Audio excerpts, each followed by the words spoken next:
to just like a pebble creates ripples when dropped in water, a small act of kindness can have a large impact on others. African countries primarily assisted South Africa during apartheid by providing political and military support to anti-apartheid movements like the African National Congress, particularly through hosting bases, training camps, and offering safe passage for activists within their borders, primarily in countries known as the frontline states like Zambia, Angola, Botswana, and Tanzania. They also exerted significant diplomatic pressure against the South African government through international organizations like the United Nations. As I stand today, parallel to the world, ridiculous to the floor, I send my warmest salutations to you all educators and my fellow debaters. I am the second speaker out in opposition, and we firmly oppose the motion that South Africa should withdraw its troops from the DRC. Today I will be speaking. My name is Leslie Gongola Gabedi Benedict, by the way, and I will be speaking on peacekeeping, and I was speaking about peacekeeping funding and international obligations. So first, moving on to marine vessels. Okay, cool. So team proposition comes here and gives us point after point and statistics after facts, telling us why South Africa should withdraw their troops, only focusing on how it's gonna benefit South Africa as a whole, how South Africa is only gonna benefit from all of this and all of that. And then they also spoke about financial resources, which baffles me because Andrew Muteha made it clear that nobody even contacted her to say that, oh no, we are running out of ammunition and we need help with this and this. So I don't know what they're talking about when they speak on financial resources. Okay, so as I mentioned earlier, African countries primarily assisted South Africa during apartheid by providing military and political support, even going to the extent of providing bases and refuge for the anti-apartheid movements like the ANC. This only does not indicate that African countries. It doesn't only indicate that African countries have a profound love and support for each other, but it also indicates that Africa as a whole is a family. Prior to the fact that the South African troops have been in DRC for over 10 years, maintaining peace, stability, and providing security. So why, because of recent turmoil and recent turbulence, should we withdraw our troops from the DRC? I say no, we should strive and we should fight.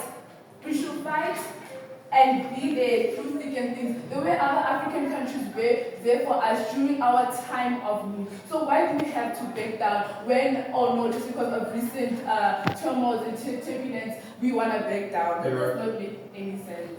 Yes. You realize that 30 South African soldiers have died. It's not a recent thing. Your second speaker came and specifically told us that 14 South African troops have died. So I do not know what you're talking about. Which makes a pure Iberian. So, according to Lamola Ronald, the International Relations and Cooperation Minister. Okay, before I go there, so team opposition comes and then they ask us if we have statistics or that show that South African troops has helped keep the peace. According to Lamula, our International Relations and Cooperation Minister, he's telling us that yes, because of the 2001 peace efforts with the Sun City talks led to a new constitutional order and almost 2 decades of peace in the DRC. We have been involved in state building and peace building efforts, he told members of the parliament. And then second speaker also did mention something about how we as South Africans are planning to withdraw our troops from the DRC, which is very relevant. I really don't know where he got the information from me. Yeah, but then social media campaigns like #NoMoreForeigners numbers are there, so that's where we got our information from. Please don't say arguments. No, of course, according to the International Relations and Cooperation Minister, Ronald Lama, he dismissed the proposal to withdraw South African soldiers from the Democratic Republic of Congo, stating that this action would be worse than a surrender, which I will go through in my debate. And to even give you the date, he recently said it on a Monday, it was a particular Monday, on the 10th of February 2025, when he was addressing the parliament during an urgent debate regarding the deployment of South African troops to the DRC. He even goes on mentioning that even us thinking about the proposal, us actually stating or suggesting that we should withdraw our troops from DRC is simplistic and profoundly naive. These are the words of himself, Lamula. And he also goes on to further elaborate that such a stance reflects a disturbing ignorance of the complexities and implications of neglecting these critical situations. So, according to Lamula Ronald, the International Relations and Cooperation Minister, abrupt withdrawal of South African troops from the DRC is not even considered as a practical retreat. It is even worse than surrendering on its own, because the number of armed groups in the DRC lies ambushed.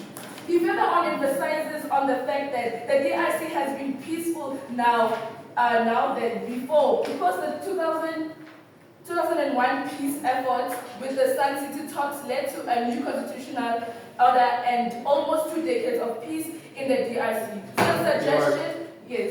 You're saying that peace is 14 soldiers died. Is that your claim? Sorry, you said? 14 soldiers have died, and that's what you claim is peace. No, I did not think that is peace. What is it? What is it? What is peace to me is what you're trying to say. Yeah.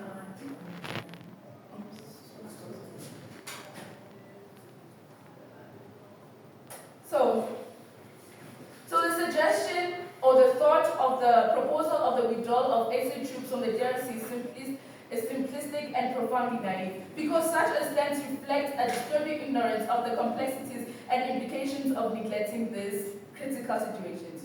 And a failure to act is merely a passive choice.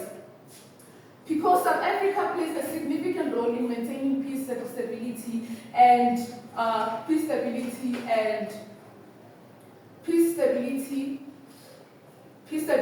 security in the African region. And prior to the fact that Congo is the heart of Africa, and that not only South Africa will be affected as a whole, Africa as a whole will be affected, because our heart, our regional community is not at peace.